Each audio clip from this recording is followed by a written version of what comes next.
Hello, welcome to another exciting episode of Pittsburgh Sports Memories. We'll be going over the top 10 Hall of Famers from a university that you may know or not like. I don't know. I like them. Do you like them, Tim? I love Pitt. All right, there you go. I'm just liking them. We're just on a like. We don't know if we love each other yet. No, I love them. I've suffered through them for how many years? 30 years, so why not?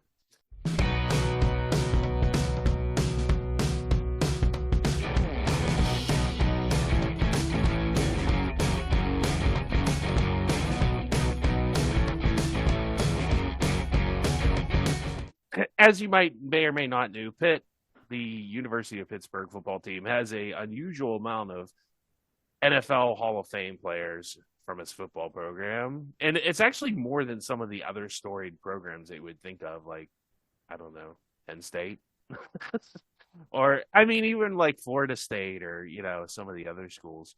So on this episode, we're going to count down the top 10 Hall of Famers from that school that other schools may or may not be jealous of, and that other schools are just not willing to admit that they're really a rival to. So you can figure out who those two schools are.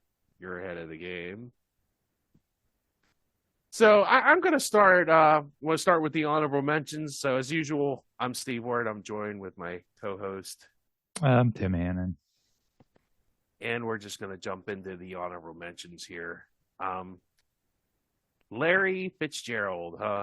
That guy's definitely going to be a Hall of Famer. So these are people that aren't not probably they aren't Hall of Famers yet, but they may be someday. Well, actually, what do you think, Tim? Larry Fitzgerald's in the Hall of Fame. That's like a lock, Oh yeah, right? he's first ballot lock. I mean, there's no question there. But he's not eligible yet, so you got to put him in this honorable mention section. Yeah. So I said I think I have two locks and two maybes. So, um, he played for 17 seasons. First team All Pro a bunch of times. He's second in career receiving yards, and I think sixth in touchdowns. So he had a great career at Pitt. And we'll go over all that some year. We'll have to do a Larry Fitzgerald episode because he deserves his own. He really does. I think that would be a great episode, and I'd love to go through a list of all the quarterbacks he had in Arizona because Yeah, it's like Kurt Warner, Carson Palmer was yeah. okay, And and then a lot then of Drew Stanton's. yeah, I mean, just a lot of just, and he's still second all time in career receiving yards. I mean, yeah. Anyway, like you said, he needs his own episode. There's just Larry Legend is a legend, so we'll cover that at some point. Another guy that's probably a lock for the Hall of Fame and is still playing, Aaron Donald. He's a defensive tackle now for the Los Angeles Rams. Obviously, graduated from Pitt. They had that great highlight at Pitt where he tackled the Duke running back and quarterback. I think that was Daniel Jones too. It was like they were running like an option play. Remember that he like goes in and tackles them Yes. both, just in case you decide to hand the ball off. I'll just tackle you both. Yeah, Aaron Donald was pretty good. He kind of came out of nowhere. He just had that senior year that came out of nowhere. It ended up not being a fluke. He ended up really good. He's still good. I don't think he's kind of on the backside right now. He's still a good player, but he's not where he was when they won the Super Bowl, where he literally won a Super Bowl for the Rams. I mean, Matthew Stafford played a big part, and I like Matthew Stafford. He's a good quarterback, but Aaron Donald, I've never seen a defensive player single-handedly like literally win a Super Bowl, and that's pretty much what happened. Yeah, yeah. Definitely an all-time great and three-time defensive player of the year. Yeah. I don't think anyone has won more defensive player of the year awards than he has. I think a couple of guys have also won three, but nobody's won He more than won three. four. Yeah. So, I mean, he's in pretty select company there. And Urban Meyer still doesn't know who he is. So because he didn't graduate from an SEC school, I guess, or a Big Ten school. Um so now we get into the maybes. And I think me and Tim have debated this guy before. LaShawn McCoy. And he is 11,000 career rushing yards, and he's only 136 yards behind people that haven't murdered people. And that would be O.J. Simpson, or not? Maybe not murdered people. Allegedly. Yeah, allegedly. People. Let's put it this way: he's 100 yards behind people that have driven white Broncos around. So there you go. yeah, he was named. I think he was named Player of the Decade on the All-Decade team from the tens. Is that a thing? Like the 2010s. So I don't know, Tim. Do you think he'll make it? Oh boy, running backs are such a dime a dozen anymore. They're all complaining now on Facebook or whatever, whatever they're gone now, right? I don't know. One of them social media platforms. I don't know. Kids are always on. Yeah. Running backs definitely have a problem with them. You know, they're easily disposable. I think McCoy, he played a long time, so he's got that going in his favor because most running backs are done after really 4 years, 3 years in terms of productivity. And like you said, he's in the top 25 all time in yards. He's borderline. I don't know if he'll get in or not. I tried to look up how many. I don't know how. Does Jerome Bettis? Do you know how many career rushing yards Jerome Bettis has? I don't have it in front of me. It's more than McCoy because I think Bettis might still be in the top 10.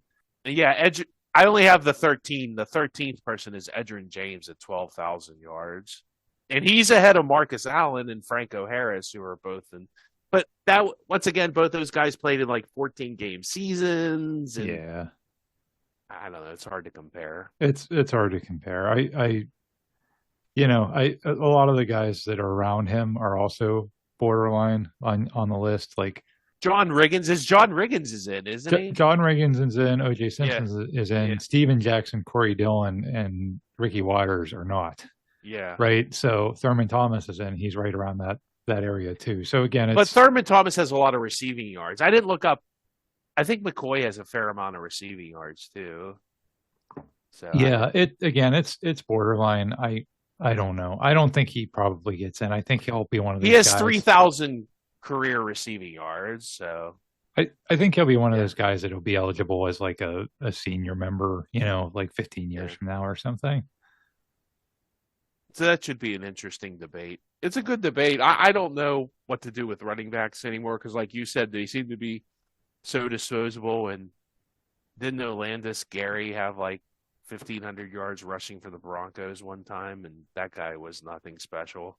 Well, the even last year the Falcons had a 1,000-yard rusher, that Tyler Algier, and then they went and drafted Bijan Robinson with like a top 10 pick. So it's just. Yeah. It's like, thank you, next, right? I mean, it's very, they're just disposable, and that's just, I get why running backs are upset for sure, but I don't know what you can really do about it. Yeah, it's like the nature of the beast. Yeah, right. Yeah. Well, they've said that. I've heard that said about punters too. It's like punters are a dime a dozen, So, although I would say running backs are more important than punters, but that's just me. Last guy on the honorable mentions category, Reuben Brown. He played tackle for the Bills and the Bears, I do believe. Yes, he was a 4-time All-Pro, 9-time Pro Bowl selection, 8 consecutive Pro Bowls, and that was from 96 to 2003. He's the older brother of former NFL black linebacker Cornell Brown. I don't think Reuben Brown makes it. I love Reuben Brown. He was a great player on those early 90s Pitt teams. They were really garbage. He was also in the Fugees video Killing Me Softly, which is just good for him. So that's right. If you remember the fight in the movie theater at the end of that video, the really big guy that stands up, yes, that's an NFL tackle. I remember that. Yeah. I forgot about that. I mean, 9-time Pro Bowler, though, like he should at least garner some consideration. I don't think he makes it.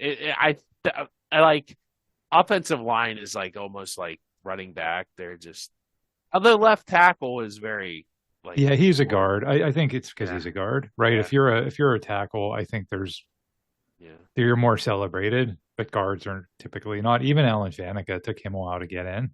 What about he was a really good guard. The guy who used to coach for the Steelers, played for Munchak. Yeah, is he in? Yes. Okay, and he was a guard, wasn't he? I'm pretty sure he was. Okay. I mean, there's Yeah, guards in there, obviously. Again, like Alan Faneca, like I said, yeah. but I don't know. I just maybe that's why he's having a hard time getting in. It'd be interesting to see has he ever been a finalist or anything like that, but because he's been retired for a while now, obviously. But you're right, all four of those guys. I mean, Pitt could legitimately have 14 Hall of Famers. I think that would tie them with Ohio State or Hmm. Notre Dame. Like I think Notre Dame and USC have the most, and Pitt's like fourth or fifth. Well, they'll definitely have 12 because Yeah, Donald and Fitzgerald are. I mean, like you said, they're locks. yeah. So Maybe they'll have 13 when Kenny Pickett retires. Crossing there you fingers. there you go. Yeah. All right, number 10, Diaz, if you're Spanish speaking. That would be Chris Dolman. I did put these in order. I ranked them. So we'll start with 10, like I guess, you know, the worst of the best. Uh, like Chris Dolman was really good, so like calling him not good is probably not very nice. I don't know. To be on this list, you got to be pretty good because hey, Larry Fitzgerald didn't make it, right? So, he was the seventh all-time sack leader in the NFL with 150. He's the eighth all-time sack leader at Pitt with 28, which makes absolutely no sense. Pitt has had a lot of sacks especially in the last 4 or 5 years. Pitt has gotten really good at sacking the quarterback. He's Dolman finished his college career with third. He played in the Sugar Bowl, Sugar, Cotton, and Fiesta Bowl. Helped the Panthers earn 3 top 20 finishes, including a number 2 ranking in 1981. They were in the number 9 finish in 1982. He was a team captain at Pitt. The late Fazio said sometimes we'll stop the game film just to point out to the team Chris's desire and hustle to get there. He ended up being a fourth overall pick by the 85 Minnesota Vikings. He obviously played 15 seasons in the NFL. And every guy like most of them had a pretty cool quote. Some were better than others, but so I tried to put a quote in from their enshrinement speech. I played for God, family, and teams. My teammates were very important to me, but I always knew that I wanted to honor God, and I never wanted to embarrass my family by playing bad, doing something that would bring shame to them and my teammates. I owed that to them. I owed them the best performance that I could give them week in and week out. And also, if you go check out our website, we'll have all these links will be in there, all the highlights to these guys. Because like me, I really don't remember Chris Dolman playing because I was too young when he played at Pitt, and I don't remember him playing. Like I didn't watch a terrible amount of Vikings games. So, any thoughts on Chris Dolman there, Tim? Yeah, like you said, him playing for the Vikings. I remember he was good. I also remember that if you picked the Vikings in the original Tecmo Bowl, he was the guy on defense he wanted to be because he was the fastest. So I do remember that about Chris Dolman. He was really good in Tecmo Bowl. But yeah, really good player at Pitt, like you said, a little bit before our times. Um, and a high draft pick that really panned out, obviously went all the way to the Hall of Fame. Hey, Steve, also just fact checking your earlier statement about um, the Hall of Fame. You were correct that if Pitt had 14, that would tie them with Notre Dame and USC for the schools with the most Hall of Famers. Yeah. And the only other school with more Hall of Famers than Pitt is Michigan. They have 11. So Pitt's fourth. Like you said, that's pretty amazing given that, it's Yeah, Pitt. yeah, a school that size, they're not a state school. I mean, considering some of the other like super football fact, like Alabama, they have more than Alabama. That's Yeah, hard to, Alabama only has 8. yeah. So you're And right. so Pitt could put it up there by another 4, even on Alabama. Like, I mean, who from Alabama that's graduated recently is going to be a Hall of Famer? Maybe Fitzpatrick, maybe. I don't see Tua being a Hall of Famer. I mean, you never know, but so it's kind of impressive, to me, more than Texas or Alabama or Oklahoma. I Yeah. mean, those are absolute college football staples. Yeah. So, Yeah. thank you for looking that up, Tim. remiss in my notes. Well, you were right. You said 14. You were actually spot on. So, Yeah.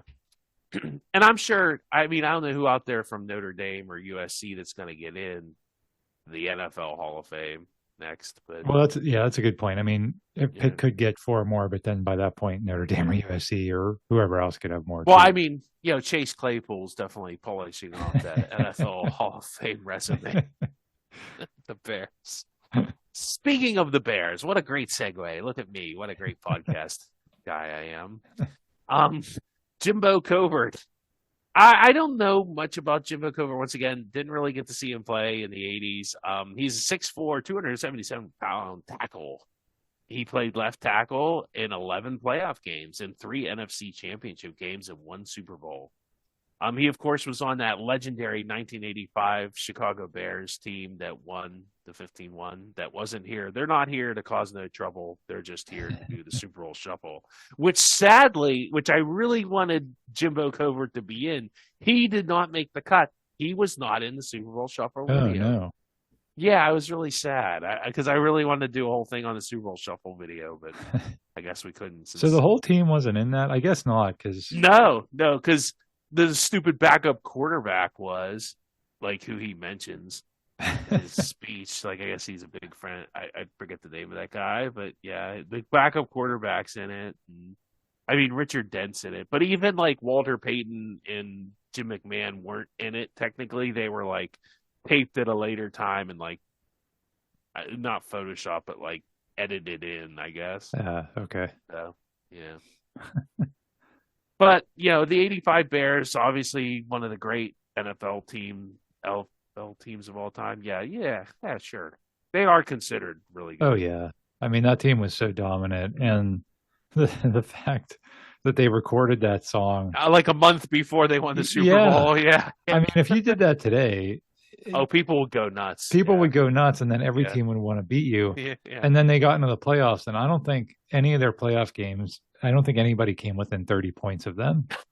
I mean, I'd have to look that up, but I'm pretty sure they had. Well, the New England sure didn't. I mean, Yeah, and they beat the Rams in the championship game, and they beat, I think it was the Giants in the divisional round, and I think they might have shut out both of those teams, or at least beat them by like 30. I mean, it wasn't so they didn't even like break a sweat to win the Super Bowl. It was amazing. They lost that one game to Miami, or else they would have been undefeated. and yeah, the season call. We'll talk about that game against Miami later. There's another guy on this list that figures prominently in the 85 Chicago Bears. I'll have to take a guess at who that is. It's Yeah. going to be tricky. That should be a fun one. Covert paved the way for a 1,000-yard rusher in every season of his career but one, which that's pretty impressive. Of course, that person was Walter Payton, but you or me probably could have gotten Walter Payton 500 yards. But you definitely, you don't. It's a team sport, and you definitely got to have some good people in front of you. He was the Miller Lite offensive lineman of the year before beer companies decided to go nuts and offend their customer base. But he earned consensus first team All Pro honors in 1985 and 1986, as well as second team in 1987. He was also an All NFC selection 4 times and named to the NFL's All-Decade Team of the 1980s. Legendary offensive line coach Joe Moore once described him as, "Jimbo is so good, it's like watching a clinic film.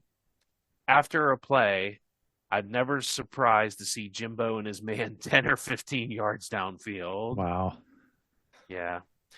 Jimbo's the guy we wanted from day one. We put him at left tackle and moved on. That's what coach of the Bears, Mike Ditka, said. You don't get too many people that come along and who can make that kind of impact. He had the respect of all his teammates and coaches. And they asked him, well, how did rookie Covert earn the respect? And, of course, in classic Mike Ditka, by kicking butt. And I'm sure Mike Ditka said butt, right, Tim?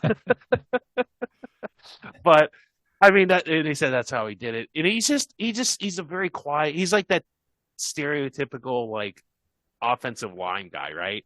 They don't talk a lot. They're kind of quiet.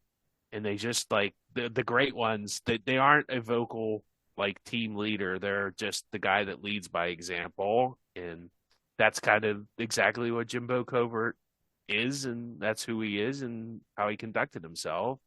So, just an all around humble guy. A quote I picked was, I don't think I'm proven. You are only as good as your last game. I try to think of myself as steady, but there is always room for improvement. If you can't see room for improvement, it's time to get out. So, good quote by Jimbo Covert. Any final thoughts on Jimbo Covert there, Tim? No, like you said earlier about Reuben Brown, sometimes it's tough to when you're talking about offensive linemen, and then maybe that's a good example of, he was a tackle and maybe got a little more heralded because of being a tackle, and then also being on those great Bears teams. I'm sure that helped as well. Yes. Playing on the 85 Bears probably helped his cause. Speaking of people that were part of Hall of Fame offensive lines, one, Russ Grimm. He was a member of the Hogs in Washington, whatever they call in their team this week. Do you see there's a petition to turn their back to their old name? Yeah, and they have a new owner who's kind of hinted at changing the name again. So I don't know. Maybe they'll just be the Washington football team again. Maybe they'll just every season they'll have a contest like name the team for this 2024 season. That would be funny. So, he was a member of Russ Grimm. Getting back to Russ Grimm, he was a member of the famed 1977 recruiting class. He was Pitt's starting center. He was the heart of an impenetrable offensive line that was considered the gold standard for all of college football. Of course, blocking for Tony Dorsett kind of helps your case, He helped the Panthers to a 22-2 record over the 1979 and 1980 season. How did they not win a national championship one of those years? I guess I know the one year they got blown out by Penn State. Right, so right. That didn't help. I think that's what happened. I mean, it's college football, so it's everything's, you're undefeated until the third to last week of the season, then you lose, and then it doesn't matter. Yeah. Because college football is dumb. If you would have applied that to the 85 Bears, they would have second to the polls to the New England Patriots. That's actually a very good comparison of why college football is dumb. Anyhow. He's just a great player. He ended up being he was a third round draft choice in Washington in 81. He started 11 seasons at guard. Hey, another guard, Tim. Yay. There you go. He was part of 4 Super Bowl berths, including victories in 3 of those Super Bowls. After whatever was that Super Bowl? 26. 26, yeah. One eye. Your Roman 2. Numerals. Yes, not the one eye, not 2. That's why we learned them, so we could know what Super Bowl. That's exactly right. Grimm announced his retirement. Who was in Super Bowl 26, Tim? Just for fun, that would be the Bills. Was that the Bills? Buffalo Bills? Yeah. Okay, all right. That was their second Super Bowl loss. Yeah, that was not a very exciting. That was played in Minnesota too. I remember that, and that was the one where Thurman Thomas lost his helmet. I thought that was against Dallas. I thought that was the one against Dallas. No, that was that one, and that's about the only thing I remember about. I remember Andre Reed taking a 15-yard penalty for no reason. He slammed his helmet down or something. Yeah, I remember that too. Okay, so 2 things I remember about that game. That and the coach for the Bills talking trash on the Washington offensive line too. And Mark Rippon was the MVP, if I remember correctly. Wow, I remember more about Super Bowl 26 than I. Yeah, maybe it was a more memorable game than we thought. Probably not. He was voted to 4 Pro Bowls, was named to the 1980s All-Decade team, and he received his Pro Football Hall of induction in 2010. He had a very good coaching career. He was the Pittsburgh Steelers assistant head coach. You ever heard of this Pittsburgh Steelers team, Tim? Yes. Yeah. And he was he oversaw the offensive line when they won Super Bowl 40. He kind of got caught up in that whole Steeler head coaching drama in 2009. We went over that in probably a couple different episodes. Go back and listen to that funness when he thought he had the job, but he didn't. So But then he went to Arizona, and I think they went to another Super Bowl while he was in Arizona, right? He was on the Super Bowl 43 team, so wasn't all he was coaching that team, him and Ken Wisenhunt. So Right. good quote from Mr. Russ Grimm. I had the desire. That's all I wanted to be, a football player. A lot of guys go to college for a degree. I went to college to play football. I went to college because I had to go to college to get to the pros. To me, football is what I do best. I'm not the type of guy to sit behind a desk. Just like another Jimbo Covert kind of guy, just an offensive lineman. That's how they're just a different type of breed. They're kind of, blue collar, hardworking guys. So He really had the look of an offensive lineman too. yeah, he looked like a guy that would, or a phys ed teacher in 8th grade, Right. Yeah. Right. Or a construction worker. Like he definitely had that look about him. Yep. It's like, all right, we're gonna put up that building today. Yeah. Okay, Russ. We're doing it. After that, we'll beat the Bills in the Super Bowl. So number 7 on this list, and once again, there's going to be all highlights of Russ Grimm. If you really want to see Russ Grimm like block people as member of the Washington offensive line, go for it. I'm not going to play all these highlights because offensive line highlights are kind of like, Ricky Jackson. Now another guy who I really don't remember much, but I've heard of him. He collected 290 career tackles, including a team high 137. He had 137 tackles in a season in 1980. How did this 1980 team not win a home? It's blowing my mind. When Pitt boasted the nation's top-ranked defense, except for that one time against Penn State. And who was the quarterback on that Penn State? Was it freaking Blackledge? Probably. Oh my gosh, they gave up 44 points to Todd Blackledge? Why? How? Todd Blackledge, in his defense, was a really good college quarterback. Yeah, not so much in the pros. Maybe that's an episode we need to do, is the early 80s Pitt teams. Yeah. Let's see. Upon his retirement, he ranked 3rd all-time in sacks, 2nd in fumble recoveries. He made 6 trips to the Pro Bowl. He got drafted by the Saints. That's a shame because New Orleans, I was researching this, and I knew New Orleans had a good defense, but I didn't realize how good they had 4 really good linebackers. And, I mean, they were called, I think he was a member of the Dome. He was a member of the Dome Patrol defense. That was their nickname. And I don't know if was there another Pitt player on that New Orleans defense? I don't think so. I don't remember. But they had 4 really good linebackers, and their defense was really good. It's just their offense was that the Wade Wilson offense, or that was their offense was not very good.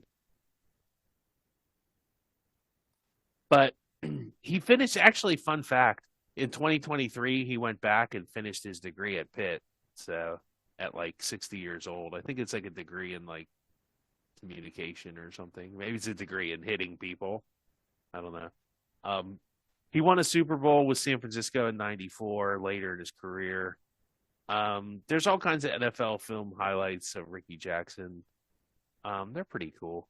Football is the reason for everything I've ever been able to have. That's why it's so important to me. It's everything to me, for me. Okay, we will try and do highlights of one Mr. Ricky Jackson here.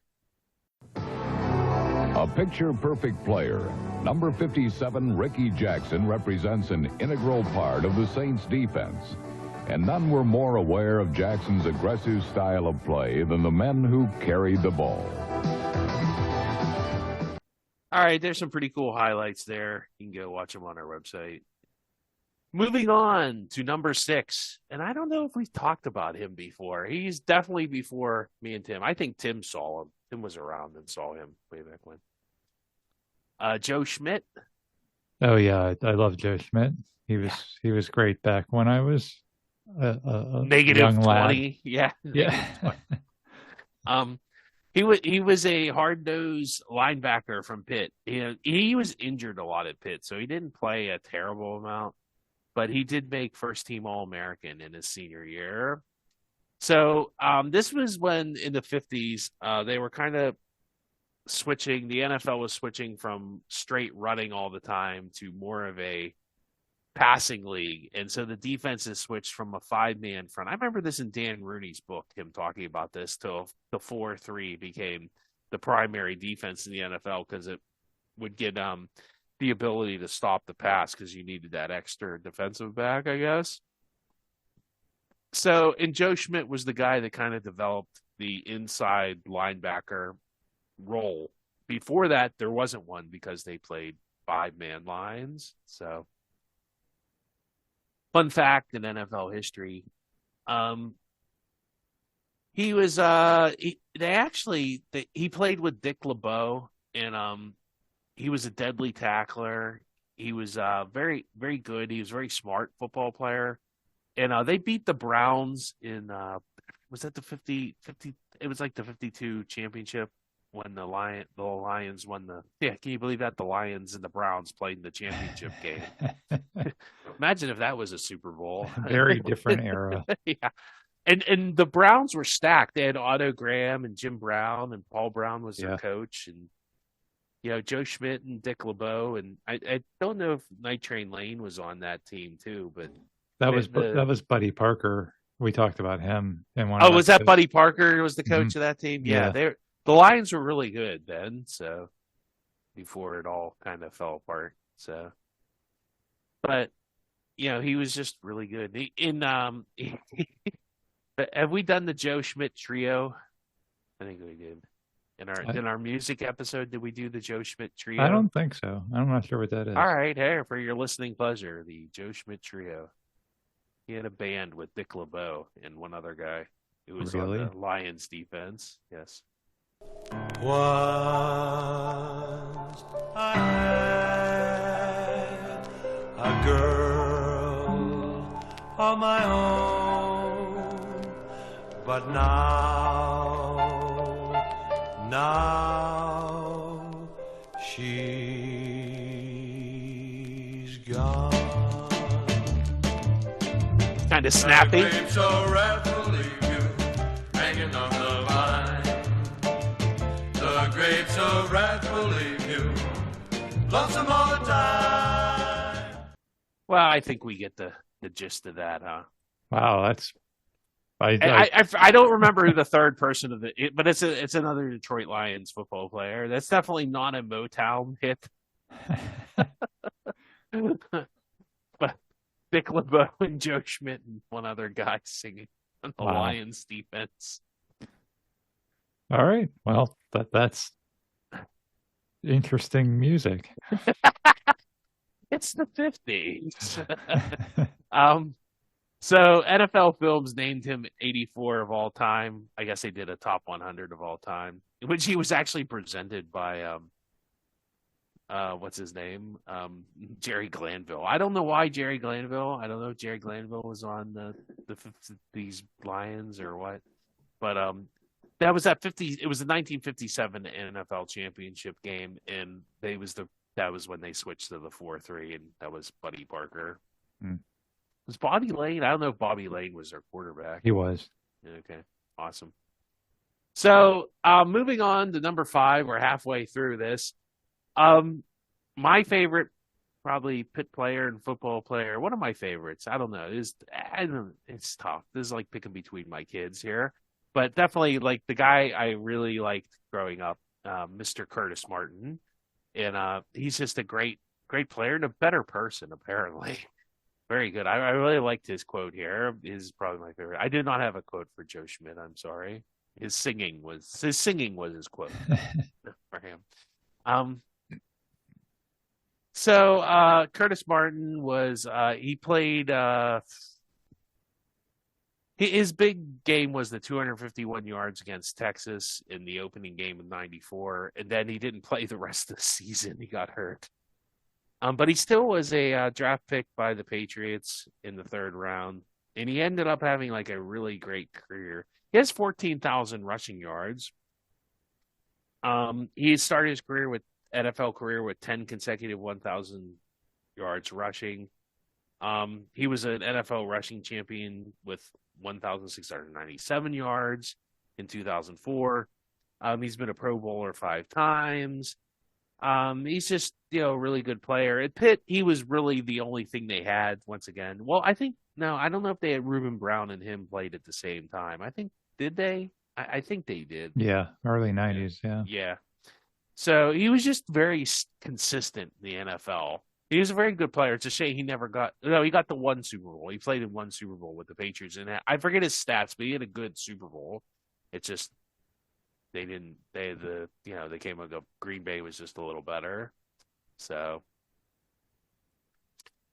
he played in New York too for a long time. Well, I have to highlight the whole first half of the 250 yards against the 94 Texas game. And I was actually at that game. I remember that game. His NFL Hall of Fame speech is considered legendary. And this is a good quote. I really liked Curtis Martin's quote here. It's not what you achieve in life, but who you become as a person due to those achievements. And I think that's a great quote by Curtis Martin. The best thing that ever happened to Curtis Martin was Bill Parcells. Even Johnny Majors tried to reel him in, but he didn't really listen to him.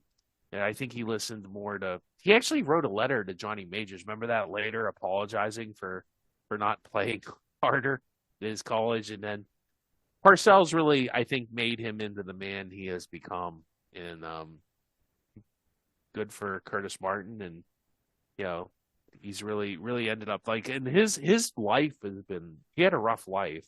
I think somebody he got held up at gunpoint when he was in his teen years, and somebody pulled the trigger and the gun didn't go off, and then they pointed the gun away and then pulled it and the gun went off. So, I mean, he definitely he grew up in the Hill District, which is not the greatest neighborhood in Pittsburgh, and he just had a tough one. He graduated from Alderdice, the city school, and just amazing what can happen when somebody really turns their life around, and good for him, and he really accomplished a lot. And, it'd be nice. I always thought he'd be a pretty cool NFL executive or something. I don't know what he's doing now exactly, but he just seems like a very, very good person.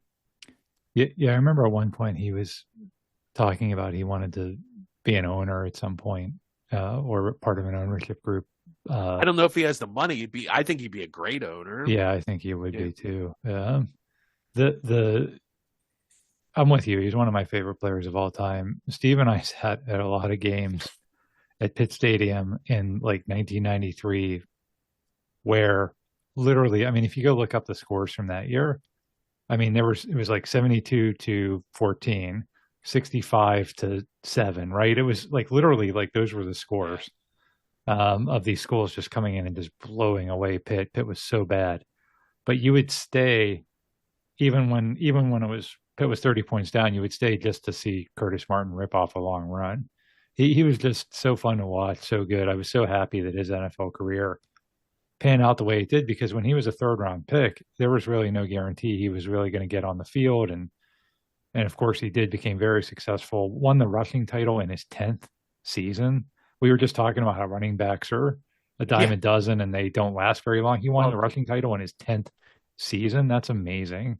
Yeah, this guy was not. Yeah, he's the exception to the rule for sure. Yeah, and I remember Bill Parcells called him a one-game wonder. After he had 100 yards rushing against Cleveland his first game out as a rookie, and Bill Parcells one-game wonder. But that's what Curtis Martin needed. I've always thought that, because I remember that ticked me off at the time. I was like, one-game wonder, come on, Parcells, and it was but no, I think that was just how Parcells motivated his players, and like I said, it's probably the reason Curtis Martin's in the NFL Hall of Fame is probably a big part of that is Bill Parcells, because the person who presented him, I do believe it was Bill Parcells. So yeah, it's very, very, very interesting how that works, and just great player and even better person. He's in the person Hall of Fame.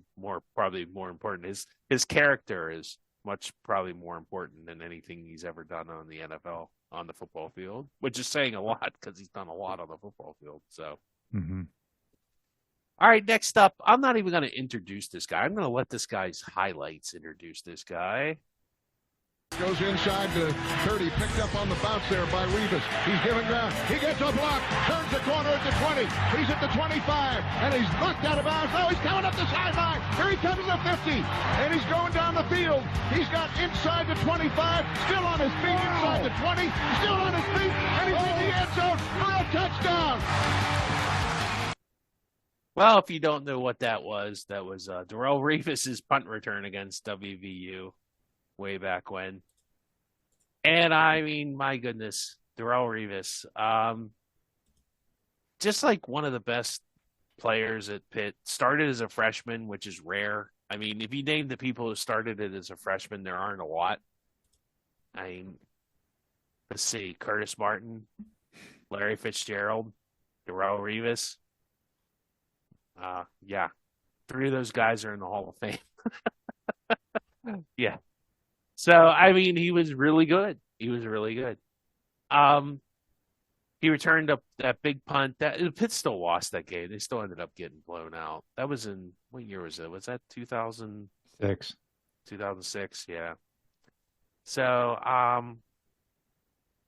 that's always a fun hunt. And Pat McAfee gets run over in that, so it makes it even more fun. You know, he had a great career. He had that big tackle in 2004.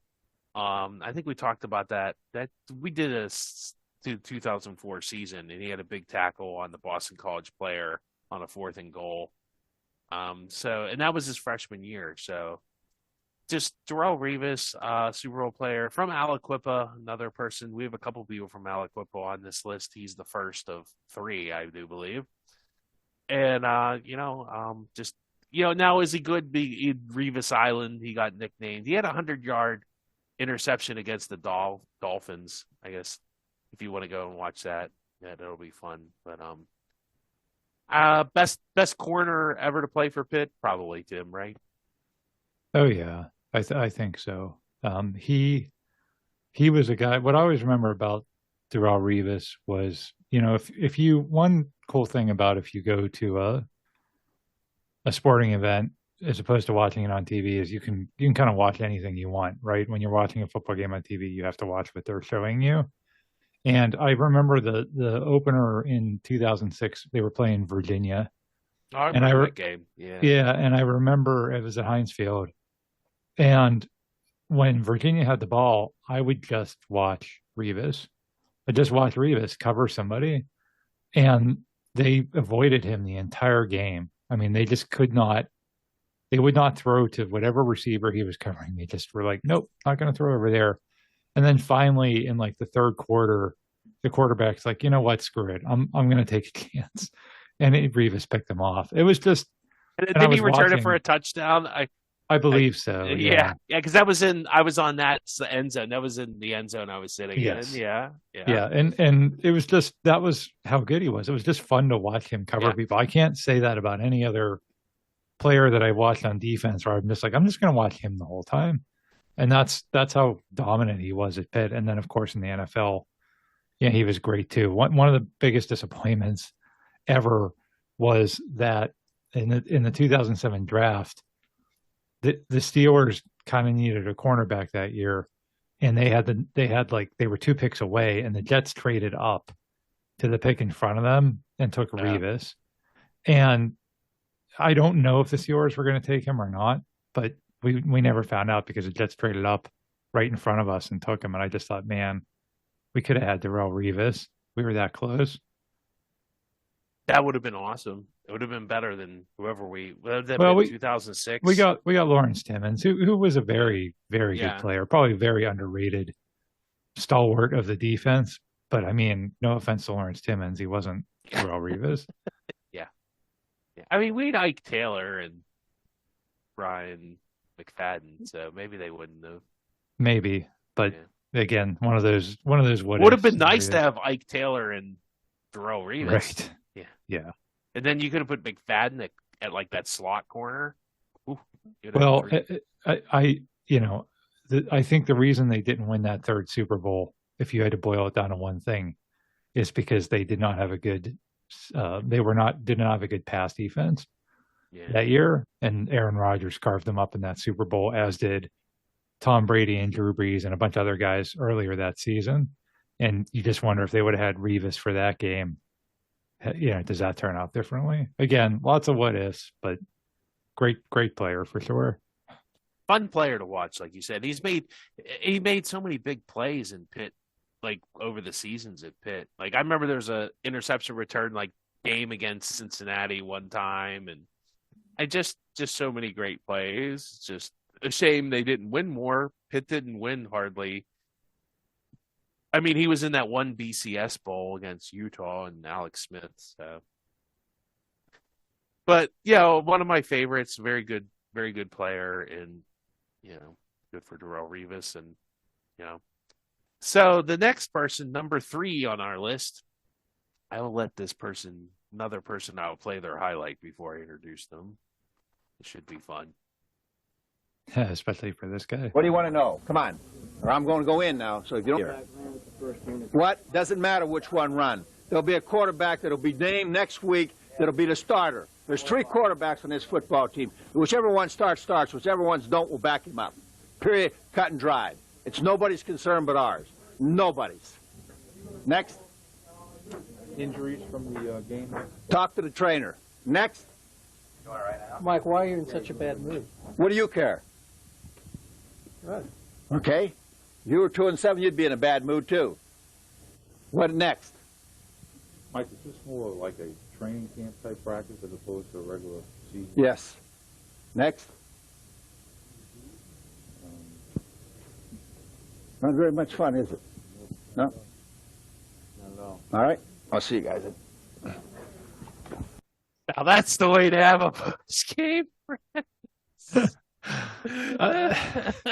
I was just thinking the other day, I so miss, because everybody's so media conscious now.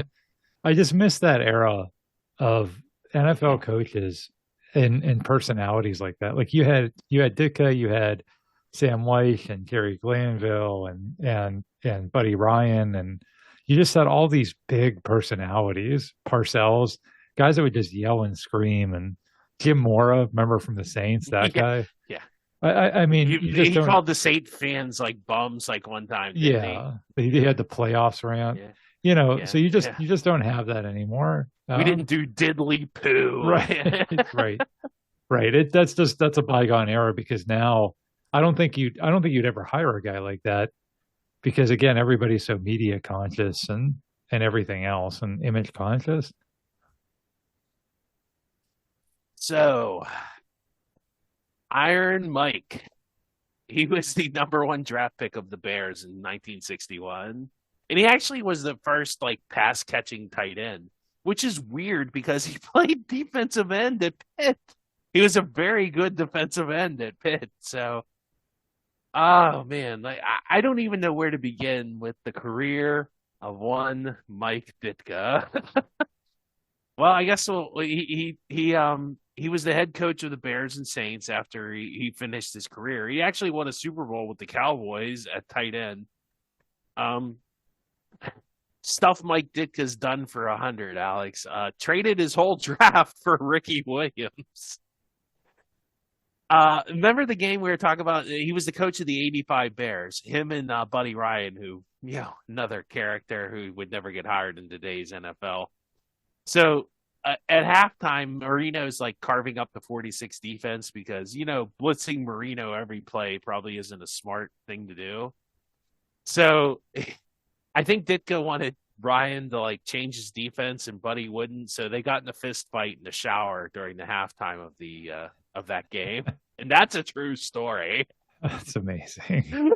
That's just amazing. Like, again, you just never see that anymore. Something like that.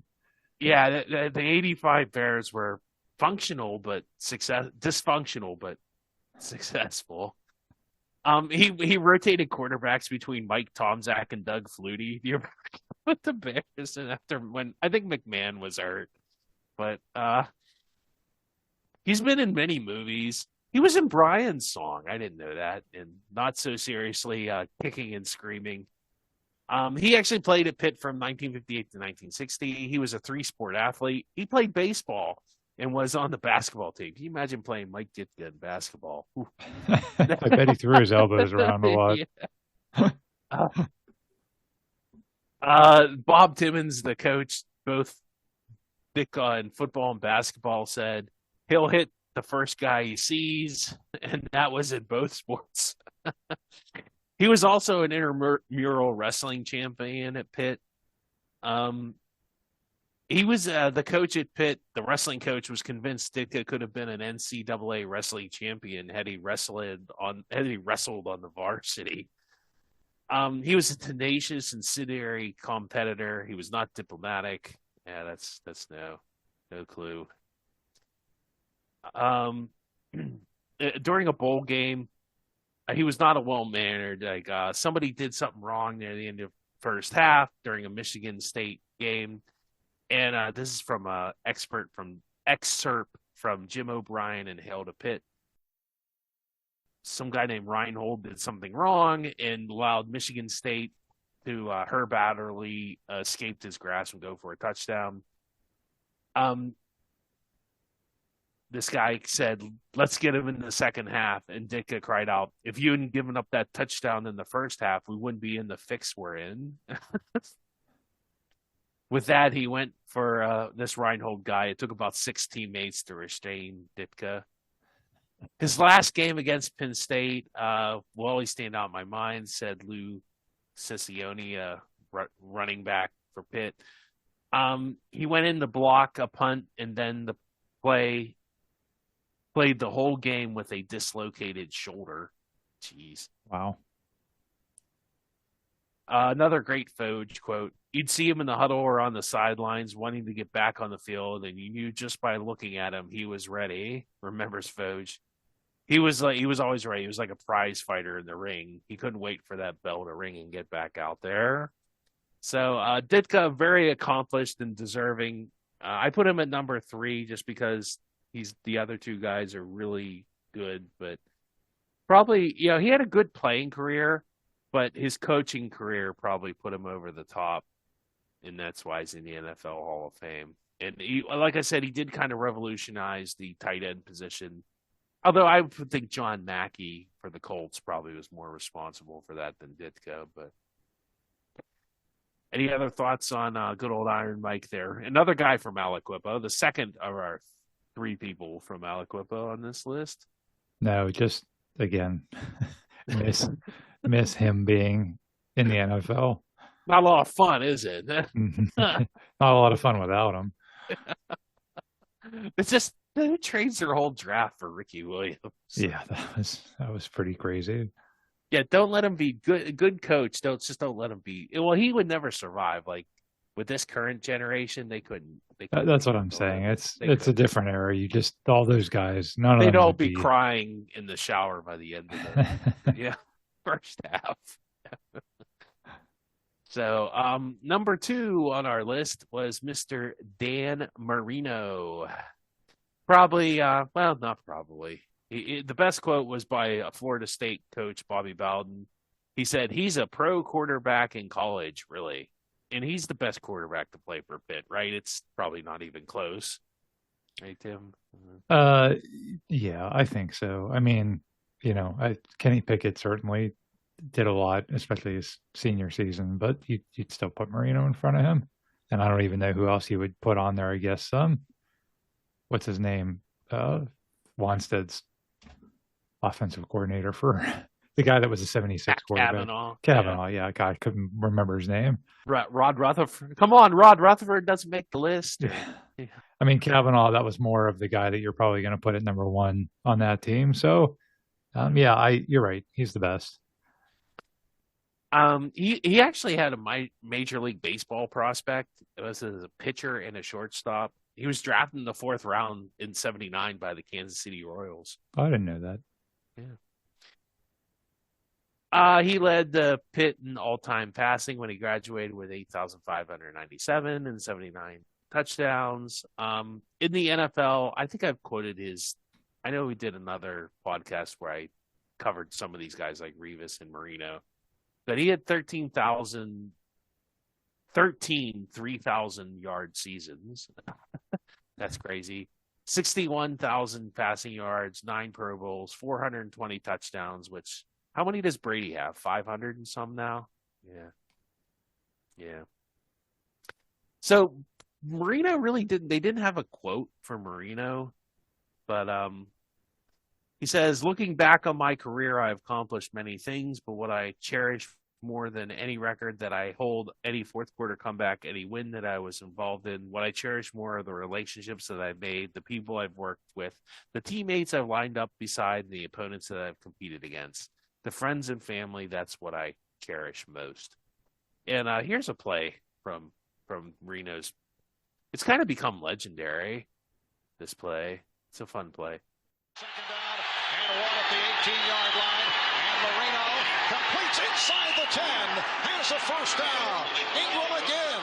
Stopped by Glenn.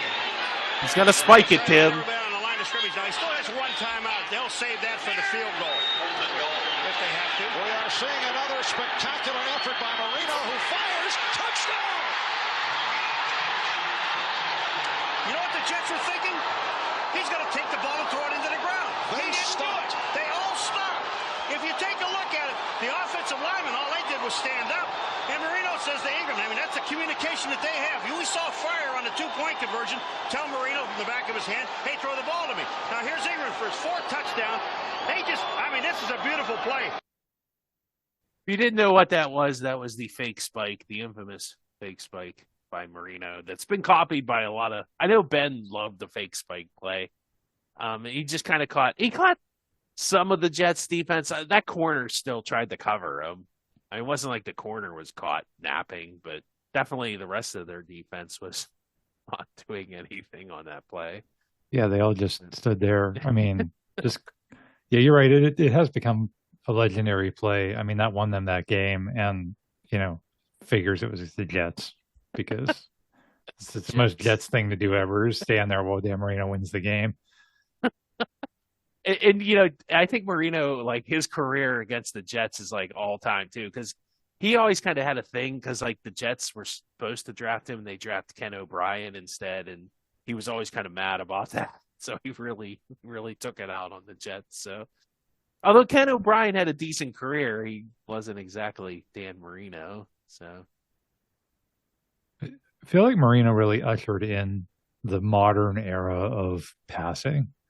Right. Like you certainly had guys putting up some numbers before that, but it's like when he started putting up, 50 touchdown seasons and all that kind of stuff, that was really when you started seeing stuff like that on a regular basis. It wasn't really until him. So his NFL career was pretty remarkable, except of course, that he never won a Super Bowl. Yeah, I mean, all-time quarterbacks, where do we put him? I don't know. Like, I don't even know. I don't even know where you put him. Like, if you try to, like, even if you just said, okay, everybody that's retired, right? Like, let's not include the Patrick Mahomes and everybody else that's in the league right now. Let's just say people that are retired. So, Tom Brady, Peyton Manning, Montana, Elway, and Marino. Johnny Unitas. Yeah, it's tough. Terry Bradshaw, you're freaking Terry Bradshaw. I know. I know. You're right. It's a super subjective, super hard thing to do. I kind of feel like, in my brain at least, it's Brady and Montana, just because the point of football is to win championships. But Bradshaw won 4. I know. Fair. So right, like I said, very hard exercise, but Marino's great. I mean, that's an easy thing to say. Marino's great. And if you had, I think it was it Deion Sanders recently said there should be like the Hall of Fame and then like an upper room of the Hall of Fame. If that existed, Marino would be in the upper room. Yeah, because they start to it's become the Hall of Very Good. Because that's the problem is like when you start just kind of like letting borderline cases in, and especially like it's tough sometimes to look at somebody that's like a decent person and say, well, you quite weren't good enough, but what are you going to do? Well, moving on to our final and top spot of all time. I don't think it's any secret who's left. Our last person from Aliquippa, completing the Aliquippa trifecta, that would be one Tony. Is it Dorsett or Dorset? Depends what time frame you're talking about. And believe it or not, he's Pitt football's only Heisman Trophy winner. Oh, wow. Don't worry, Jim Brown didn't win one either. So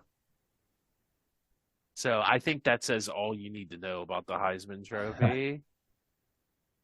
Jim Brown did not win the Heisman Trophy. They gave it to Paul Hornung on a 6-6 Notre Dame team. What a joke. I have no respect for that reward. I mean, I'm glad he wore it, but who cares? You know, there have been so many other great players that may or may not be in the honorable mention section of this list that didn't win it. So right, we've talked about that before. The Jason White winning over Larry was, to me, that just invalidated the whole thing. Like I didn't. Well, I think what invalidated was Jim Brown not winning it, and that's just. And you can say, "Oh, that was the '60s; it was a different time, and there were some other factors going on there." But then why do we pay attention to it? I'm with Mario Lemieux. Anything that's voted on doesn't matter, in my opinion. If you have to vote on it, then I guess the NFL Hall of Fame is a voted on process. So I mean, I guess maybe this whole list doesn't matter. Yeah. But what should we just always just have like?